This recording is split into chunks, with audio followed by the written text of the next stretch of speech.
సుమన్ టీవీలో మీ business promotions కోసం ఈ కింది నెంబర్ను సంప్రదించగలరు.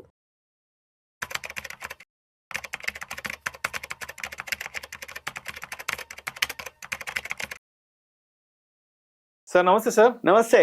సత్యనారాయణ గారు, welcome to Vishnu talks. Thank you. So Satyanarayana గారు, ఇప్పుడు లాస్ట్ 6 months నుంచి మార్కెట్ బాగా ఫాల్లో ఉంది కాబట్టి ఈ టైంలో చాలా మంది మార్కెట్ లో ఎంట్రీ అయ్యి ఆపర్చునిటీ తీసుకోవాలని ఆలోచిస్తారు. అవును. అంటే కొంతమంది ఏమో మార్కెట్ పడిపోతుందన్న పానిక్ లో ఉంటారు. ఇంకొంతమంది ఎలా ఉంటారు అంటే, ఇన్వెస్ట్ చేద్దామని, అరే మార్కెట్ పడిపోతుంది కదా, వాల్యూ అన్ని డిస్కౌంట్ లో ఉన్నాయి కదా, ఈ టైంలో మనం ఎంటర్ కాగలిగితే బాగుంటుందని ఇంకొంతమంది ఆలోచిస్తారు. Correct. కాబట్టి సో ఇప్పుడు బాగా డిస్కౌంట్ ప్రైస్ లో ఉన్నాయి కాబట్టి అంటే ఈ టైంలో ఏమైనా మల్టీ బ్యాగర్ స్టాక్స్ ని ఐడెంటిఫై చేయడానికి ఏదైనా పాసిబిలిటీ ఉంటుందా?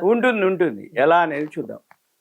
జనరల్గా ఏంటిదంటే మల్టీ బ్యాగర్ అంటే ఏంటంటే తక్కువ టైంలో ఎక్కువ రెట్లు పెరిగేదాన్ని మల్టీ బ్యాగర్లు అంటాం. అంతకుముందు ఏదైతే ఉందో ఏ రోజుకి ఆ రోజు ఆల్ టైమ్ హైక్ పోవటం, ఏది లాస్ట్ ఇయర్ మార్కెట్లు పెరగటం 6 నెలల నుంచి పడిపోయింది కాబట్టి పడుతూ ఉన్నంత వరకు అంటే అన్ని విధాల రష్యా ఉక్రెయిన్ వార్ టైంలో పడ్డా మళ్ళీ బౌన్స్ బ్యాక్ అవటం, ఇజ్రాయెల్ గాజా వార్లు అన్నప్పుడు మళ్ళీ పడి మళ్ళీ తర్వాత మనకు సంబంధం లేదని పెరగటం.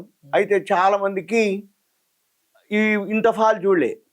కరోనా ఉన్న వాళ్ళు ఓకే, కరోనా తర్వాత ఎంటర్ అయిన వాళ్ళు ఫాల్ని చూడలే. కరోనా ముందు వాళ్ళకి ఎక్స్పీరియన్స్ ఉంటుంది. కరోనా కంటే అంటే ఎప్పటి నుంచో ఉన్న వాళ్ళు షేర్ మార్కెట్లో ఉన్న వాళ్ళకి ఇవన్నీ కామన్. అంటే ఏంది, ఒడిదుడుకులు ఏవైతే ఉన్నాయో ఏదో ఒక ఈవెంట్ తోటో ఏదో ఒక న్యూస్ తోటో ఎలక్షన్స్ టైంలోనో లేకపోతే ఎక్కడో ఒక దాంతో మార్కెట్లో అప్ అండ్ డౌన్లు అనేది సహజం, మళ్ళీ పెరుగుతాయిలే అనేది ఓకే. ఇప్పుడు మనం డిస్కస్ చేసేది ఏదైతే ఉందో ఒక అక్టోబర్ నుంచి సెప్టెంబర్లో ఆల్ టైమ్ హైక్ పోయిన తర్వాత అక్టోబర్, నవంబర్, డిసెంబర్ ఒక 6 నెలల నుంచి కంటిన్యూగా పట్టడం, మధ్యలో ఏదో లాస్ట్ మంత్ మార్చిలో ఒక 6-7 రోజులు పెరగటం, మళ్ళీ పెరిగింది కంటే పడేది ఎక్కువైపోయింది. మళ్ళీ ఇప్పుడు న్యూ ఫైనాన్షియల్ ఇయర్ April 1 ఈ రోజు కూడా ఉంది. ఎందుకు అంటే 2వ తారీఖు ఆ ట్రంప్ న్యూస్ తోటి. ఇక మనం గమనించాల్సింది ఏమిటి అంటే మల్టీ బ్యాగర్లు ఎలా గుర్తుపట్టాలి. అయితే జనరల్గా షేర్ మార్కెట్లో అప్ అండ్ డౌన్లు, డిమాండ్ సప్లై మార్కెట్లో అంటే వేరే వాటితోటి అంటే వరల్డ్ మార్కెట్లని, యుఎస్ మార్కెట్లు, యూరోప్ మార్కెట్లు, ఏషియన్ మార్కెట్లు, చైనా మార్కెట్లు, ఎఫ్ఐఐలు, ఎంటర్, ఎగ్జిట్ వీటన్నిటితోటి షేర్లు పెరుగుదల తగ్గుదల ఉంటుంది. కానీ రియల్గా జరిగేది ఏంటిది అంటే ఏదైతే కంపెనీ ఉందో దాని పనితనము వాళ్ళు ఏదైతే చేస్తున్నారా లేదా. ఉదాహరణకి ఇప్పుడు ఎల్ఎన్టీ ఉంది. ఎల్ఎన్టీ ఎక్కడ మెట్రో కట్టాలన్నా ఎల్ఎన్టీనే కట్టాలి. ఎల్ఎన్టీ కట్టాలంటే ఒక హైదరాబాద్లోనే ఒక మెట్రో స్టార్ట్ అయింది అంటే ఏండ్లు పడుతుంది.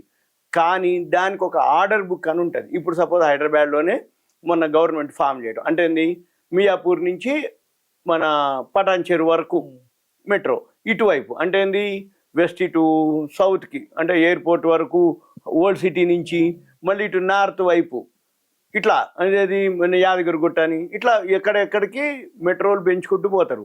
అంటే ఇది మన రాష్ట్రం, మన హైదరాబాద్ కాదు. ఇప్పుడు ఆంధ్రప్రదేశ్ వాళ్ళు ఉన్నారు, వాళ్ళు కూడా ఆల్రెడీ మేము మెట్రో ఇక్కడి నుంచి ఇక్కడికి వేస్తాం అని వాళ్ళు అంటున్నారు. అలా ప్రతి స్టేటు మెట్రో వేయాలి అంటే ఎల్ఎన్టీ వాళ్ళే వేయాలి ఆర్డర్. అంటే ఎల్ఎన్టీ ఆర్డర్ బుక్ ఎంత ఉండాలి తెలుసా, అన్ని 5-6 జీరోస్లో ఉంది అది.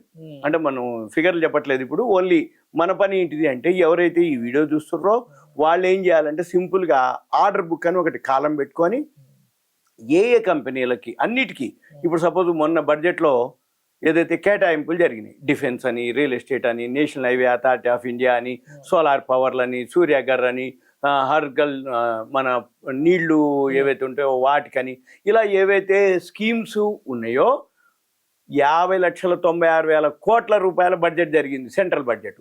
ఆ సెంట్రల్ బడ్జెట్లో ఏవైతే కేటాయింపులు జరిగినాయో ఆ కేటాయింపులకు సంబంధించి ఆర్డర్స్ ఏవైతే ఉన్నాయో అవన్నీ అప్లికబులే. అంటే అవన్నీ గవర్నమెంట్ ఏం చేస్తుంది, ఆ కంపెనీలకు ఆర్డర్స్ ఇస్తుంది. ఆ కంపెనీలకు ఆర్డర్ ఇచ్చినప్పుడు ఏం జరుగుద్ది, ఆర్డర్ బుక్ ఉంటుంది. ఈ ఆర్డర్ బుక్ అంటే ఏంది, షేర్ ప్రైస్ తగ్గినా పెరిగినా న్యూట్రల్గా ఉన్నా కంపెనీకి సంబంధం లేదు. కంపెనీ పని చేయాల్సిందే, కంపెనీ ఆర్డర్ బుక్, కంపెనీ వాళ్ళు వాళ్ళ పని వాళ్ళు చేయాలి. అంటే ఏంది, షేర్ ప్రైస్ పడంగానే ఆ షేర్ అయిపోయినట్టు కాదు, షేర్ పెరిగితేనే అది వాల్యూ ఉన్నట్టు కాదు. కంపెనీ యొక్క ఆర్డర్ బుక్ని కనుక మనము మీరు ఫైండ్ అవుట్ చేసి చాలా ఉన్నాయి, నెంబర్ ఆఫ్ కంపెనీస్ ఉన్నాయి. ఏది హైయెస్ట్ ఆర్డర్ బుక్లో మార్కెట్ క్యాపిటలైజేషన్ కంటే కూడా కొన్ని అంటే 10-5 రెట్లలో అంటే సపోజ్ ఇప్పుడు 1 లక్ష మార్కెట్ క్యాపిటలైజేషన్ అనుకోండి ఒక చిన్న కంపెనీకి, దానికి 2 లక్షలు 3 లక్షల కోట్ల రూపాయల ఆర్డర్ బుక్ ఉంది. అంటే మొత్తం కంపెనీనే 1 లక్ష ఉంటే మార్కెట్ క్యాపిటలైజేషను, దానికంటే 2-3 రెట్లు ఆర్డర్ బుక్ ఉన్నాయంటే అది పని చేయాలి కదా. మరి పని చేయడానికి ఏండ్లు పడుతుంది. మరి ఏండ్ల వరకు మార్కెట్ ఇట్లే ఉంటుందా? ఉండదు. మళ్ళీ ఎప్పుడో బౌన్స్ బ్యాక్ అవుతుంది. ఆ బౌన్స్ బ్యాక్ అయినప్పుడే మార్కెట్లు ఆ షేర్ ప్రైసు అమాంతం పెరుగుతాయి. అవి మల్టీ బ్యాగర్లు అంటారు. మీకు సింపుల్ అనమాట. చాలామంది కొద్దిమంది ఉంటారు ఏమీ లేని వాళ్ళు. మీకు సింపుల్ లైవ్ చెప్తున్నా. మా చుట్టాలమ్మాయి ఒక అమ్మాయి ఉంది. వాళ్ళ అన్నయ్య వాళ్ళు, వాళ్ళ అమ్మ వాళ్ళు, ఇంట్లో వాళ్ళు అప్పుడప్పుడు ఇచ్చిన పైసలు మళ్ళీ ఏదైనా ఉంటే ఆమెకి ఇస్తే 30,000 టైంలో బంగారం 400 గ్రాములు కొన్నది 12 లక్షలు పెట్టి కొని. అంటే వాళ్ళ అమ్మాయి ఉంది, ఒకతే అమ్మాయి. ఆ అమ్మాయికి మ్యారేజ్ టైం కోసం అనమాట.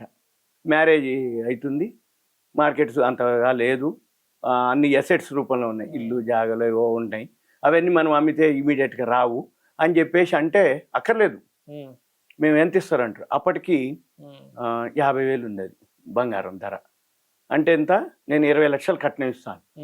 ఎట్లా ఇస్తున్నావు? నీ కాడెక్కడి అంటే ఎక్కడి ఏముంది, మీరందరు ఇచ్చినాయి ఏండ్ల నుంచి దాచిపెట్టినాయి. నేను 400 గ్రాముల బంగారం ఉంది, బార్లు ఉన్నాయి, అవి ఉన్నాయి లాకర్లు. ఆ 400 బంగారం ఏదైతే ఉందో నేను మా అమ్మాయికి ఇచ్చేస్తా. అంటే 20 లక్షల కట్నం కింద ఇస్తా. ఈ 400 గ్రాముల బంగారం ఏంటిది అంటే ఖర్చుల్లో కొంత తీసేద్దాం. అంటే కొంత అమ్మేసి పెళ్లి ఖర్చులు, కొంత ఇక మిగిలిందంతా వస్తువులు అని అంటే ఈరోజు మళ్ళీ అట్నే ఉంది ఆ బంగారం. అంటే ఈరోజు సుమారు 90,000 వేసిన అంటే ఎన్ని ఇచ్చినట్టు అమ్మాయి కట్నం? 36 లక్షలు ఇచ్చినట్టు. అన్ని కట్టక మనం కట్టగలమా, ఇయ్యగలమా? వాళ్ళందరూ అసలు అనమాట. అప్పటిదాకా ఆమె మామూలుగా హౌస్ వైఫ్ అనుకున్న ఆమెకు ఒక నమ్మకం అనమాట. ఎప్పటికైనా బంగారం పెరుగుద్ది, ఎప్పటికైనా బంగారం పెరుగుద్ది. ఎవరితో ఏమన్నా కానీ బిజినెస్ బాగుంటుంది అంటే రియల్ ఎస్టేట్ వాళ్ళు రియల్ ఎస్టేట్ బిజినెస్ బాగుంటుంది అంటాడు. అంటే వేరే బిజినెస్ కనపడుతుంటది కానీ బంగారం ఎప్పుడు గ్రోత్ ఉండదని అందరూ ఒక అపోహ. అటువంటిది ఆమె చేస్తే ఈరోజు ఆ అమ్మాయి ఎసెట్ ఎంత అయినట్టు? 36 లక్షలు అయినట్టు. అంటే ఆ తల్లి అంటే చెప్తున్నా అనమాట. అంటే ఒక్కొక్కళ్ళు ఒక్కొక్క టైప్లో మల్టీ బ్యాగర్లు అవుతాయి. మల్టీ బ్యాగర్ అనే దానికి ఉదాహరణ అనమాట. అంటే ఆమె గోల్డ్ ఇన్వెస్ట్ అయితే మరి గోల్డ్ ఇన్వెస్ట్ చేయాలంటే ఇప్పుడు 90,000 ఇన్వెస్ట్ చేస్తే మరి అది ఎంత అవుతుంది అనేది తర్వాత సంగతి. కానీ షేర్లు మాత్రం ఎప్పుడైనా సరే మల్టీ బ్యాగర్లు అవుతాయి. ఇది ఒక్క రీజనే కాదు, ఇలాంటివి ఇంకో 2-3 రీజన్లు ఉంటాయి. మనం ఇంకో వీడియోలో ఇంకొక రీజన్ తోటి అవి ఎలా గుర్తుపట్టాలి. ఇప్పుడు మన పని ఏం చేయాలంటే ఎవరైతే ఈ వీడియో చూస్తారో గూగుల్కి వెళ్ళొచ్చు, లేదు మామూలుగా కంపెనీల వైజు హిస్టరీ అని ఉంటుంది, ఆర్డర్ బుక్ అని ఉంటుంది కంపెనీకి.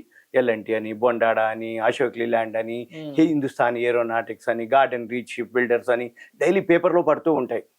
ఏమని ఈ కంపెనీకి ఇంత ఆర్డర్స్ వచ్చినాయి. అక్కడనే ఆర్డర్ బుక్ అని ఉంటుంది, గూగుల్కి వెళ్ళి సెర్చ్ చేసినా దొరుకుతాయి. ఆర్డర్ బుక్ అని ఉంటుంది. ఆర్డర్ బుక్ తీసుకొని ఏ కంపెనీకి ఏది, ఇప్పుడు కామన్గా అయితే ఇప్పుడు ఎయిర్పోర్ట్ కట్టాలంటే ఎవరు GMR వాళ్ళే, వాళ్ళ ఆర్డర్ బుక్ ఎంత ఉందో చెక్ చేయాలి, వాళ్ళ షేర్ ప్రైస్ ఎంత ఉందో చెక్ చేయాలి. మళ్ళీ ఇప్పుడు L&T ఉంది, ఆర్డర్ బుక్ ఎంత ఉందో చెక్ చేయాలి, షేర్ ప్రైస్ ఎంత ఉందో చెక్ చేయాలి.